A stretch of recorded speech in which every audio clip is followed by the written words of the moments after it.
പ്രിയപ്പെട്ടവരെ, യേശുക്രിസ്തുവിന്റെ നാമത്തിൽ നിങ്ങളെ ഞാൻ സ്നേഹപൂർവ്വം സ്വാഗതം ചെയ്യുന്നു. ദൈവത്തോടു കൂടെ നമ്മൾ നടക്കുന്നുണ്ടല്ലോ, യേശുവിന്റെ കൂടെ. അങ്ങനെ നടക്കുമ്പോൾ എപ്പോഴും മൃദുലമായ മെത്തയിലൂടെ നടക്കുന്നത് പോലെ നടത്തുമെന്ന് കരുതാൻ പാടില്ല. കുണ്ടും കുഴിയുമുള്ള പാതയിലൂടെ കൊണ്ടുപോകും, ഉപദ്രവങ്ങൾ നിറഞ്ഞ പാതയിലൂടെയും കൊണ്ടുപോകും. എല്ലാ വിധത്തിലും ദൈവം വഴി നടത്തും. പക്ഷേ ഒരേ ഒരു കാര്യം എന്താണെന്ന് വെച്ചാൽ, അവൻ കൂടെയുണ്ടാവും, നിന്നെ ഉപേക്ഷിച്ച് പോവില്ല എന്ന്. അപ്പോൾ യേശുവിന്റെ കൂടെ നടക്കുമ്പോൾ നമ്മൾ ഇതെല്ലാം നേരിട്ടല്ലേ തീരൂ. യേശുവിന്റെ കൂടെ നടന്ന പൗൽ അപ്പോസ്തലൻ എന്ന ശുശ്രൂഷക്കാരൻ ഒരു അനുഭവത്തെക്കുറിച്ച് പറയുന്നത് കേൾക്കാം. 2 കൊരിന്ത്യർ 4:8 ഞങ്ങൾ സകല വിധത്തിലും കഷ്ടം സഹിക്കുന്നവരെങ്കിലും ഇടുങ്ങിയിരിക്കുന്നില്ല, ബുദ്ധിമുട്ടുന്നവർ എങ്കിലും നിരാശപ്പെടുന്നില്ല. എത്ര മനോഹരമായ ഒരു അനുഭവമെന്ന് കണ്ടോ. ഇയാൾ യേശുവിന്റെ കൂടെ നടന്നവനാണ്.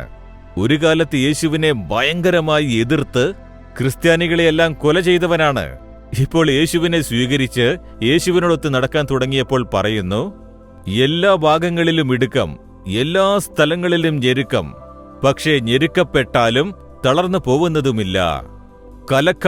കലക്കമുണ്ടാക്കുന്ന കാര്യങ്ങൾ സംഭവിക്കുന്നുണ്ട്, എന്നാൽ മനസ്സ് നിരാശപ്പെടുന്നില്ല. ഇതാണ് നമ്മുടെ അനുഭവമായിരിക്കേണ്ടത്. എന്റെ ജീവിതത്തിലും ഈ വചനം നിറവേറിയിരിക്കുന്നത് ഞാൻ കാണുന്നു. എല്ലാ ഭാഗങ്ങളിൽ നിന്നും ഞെരുക്കപ്പെട്ട് എല്ലാം കഴിഞ്ഞു തനിച്ചാക്കപ്പെട്ട ഒരു സ്ഥിതിയെല്ലാം ഉണ്ടായിട്ടുണ്ട്.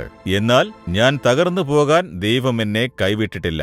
യേശു പറഞ്ഞു, എല്ലാ ഭാഗത്തു നിന്നും ഞെരുക്കമുണ്ടായാലും ഞാൻ കൂടെയുണ്ട്, ഞാൻ നിന്റെ കൂടെയുണ്ടെന്ന് ധൈര്യപ്പെടുത്തി തകർന്നു പോകാൻ ദൈവം അനുവദിച്ചിട്ടില്ല. നിവർന്നു നിൽക്കാനാക്കിയിരിക്കുന്നു. അതുപോലെ കലക്കമുണ്ടാക്കുന്നു, ഭയപ്പെടുത്തുന്ന കാര്യം, കലക്കമുണ്ടാക്കുന്ന കാര്യമെല്ലാം വന്നിരിക്കുന്നു. എന്നാലും മനസ്സ് തളരേണ്ട സ്ഥിതി എനിക്കുണ്ടായിട്ടില്ല. അത്ര തന്നെ, എല്ലാം കഴിഞ്ഞു, ഇനി ഒന്നും ചെയ്യാനാവില്ല. മനസ്സ് തകർന്നൊരു മൂലയിലിരിക്കാൻ ദൈവം അനുവദിച്ചിട്ടില്ല. ദൃഢമാക്കി ധൈര്യപ്പെടുത്തി ദൈവം വഴി നടത്തി. പൗൽ അപ്പോസ്തലൻ അങ്ങനെ ചെയ്തവൻ ഇന്ന് നമുക്കും അങ്ങനെ ചെയ്യുന്നു. എല്ലാ ഭാഗങ്ങളിൽ നിന്നും ഞെരുക്കമുണ്ടായാലും ഭയപ്പെടേണ്ട. വീട്ടിലും ഞെരുക്കം, ജോലിയിലും ഞെരുക്കം, ബിസിനസ്സിലും ഞെരുക്കം, ശുശ്രൂഷയിലും ഞെരുക്കം, എല്ലാ ഭാഗത്തും ഞെരുക്കമാണെന്ന് വിചാരിക്കുന്നുണ്ടോ? വരും. നിങ്ങൾ ഒടിഞ്ഞു പോവുകയില്ല, നിവർന്ന് നിൽക്കണം. യേശു കൂടെയുണ്ട്, കൈപിടിച്ചടുത്ത് തന്നെ ഉണ്ടാവും. ഞാൻ കൂടെയുണ്ട്, നിവർന്ന് നിൽക്ക്, ധൈര്യമായി നിൽക്ക്, ഒടിഞ്ഞു പോകരുത് എന്ന് പറയും. ഭയപ്പെടുന്ന കലക്കമുണ്ടാക്കുന്ന കാര്യമുണ്ടാകും, പക്ഷെ നിങ്ങൾ മനസ്സ് തളർന്നിരിക്കരുത്. ഇനി അത്ര തന്നെ, ഇനി ജീവിക്കാൻ സാധിക്കില്ല, അങ്ങനെയൊന്നും പറയരുത്. ഇതെല്ലാം മറികടക്കാനാകും. എല്ലാ ഭയത്തെയും കലക്കത്തെയും മാറ്റി നിങ്ങളെ ധൈര്യത്തോടെ നടത്തുന്നവനാണ് യേശു. അവന്റെ കൂടെയല്ലേ നടക്കുന്നത്.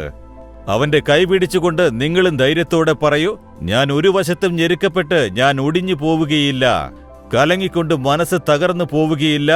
യേശു എന്റെ കൂടെയുണ്ടെന്ന് ധൈര്യത്തോടെ പറയൂ. ഇപ്പോൾ പറയുമോ? തളർന്നു പോയ, മനസ്സ് തകർന്ന നിങ്ങളെ നോക്കിയാണ് ദൈവം പറയുന്നത്, ധൈര്യമായിരിക്കൂ എന്ന്. നിങ്ങൾ പറയൂ, ദൈവമേ, യേശുവേ, അങ്ങെന്റെ കൂടെയുണ്ട്, എന്നെ വഴി നടത്തുന്നുണ്ട്. അതിനാൽ ഏതു ഭാഗത്തു നിന്നും ഞെരിഞ്ഞമർന്ന് ഞാൻ ഒടിഞ്ഞു പോവുകയില്ല. ഭയപ്പെടുത്തുന്ന കലക്കമുണ്ടാക്കുന്ന കാര്യങ്ങൾ വന്നാലും ഞാൻ മനസ്സ് തളർന്നിരിക്കുകയില്ല. യേശുവിന്റെ നാമത്തിൽ ഇതെല്ലാം ജയിച്ച് ഞാൻ മുന്നേറിപ്പോകും. ആമേൻ, ആമേൻ.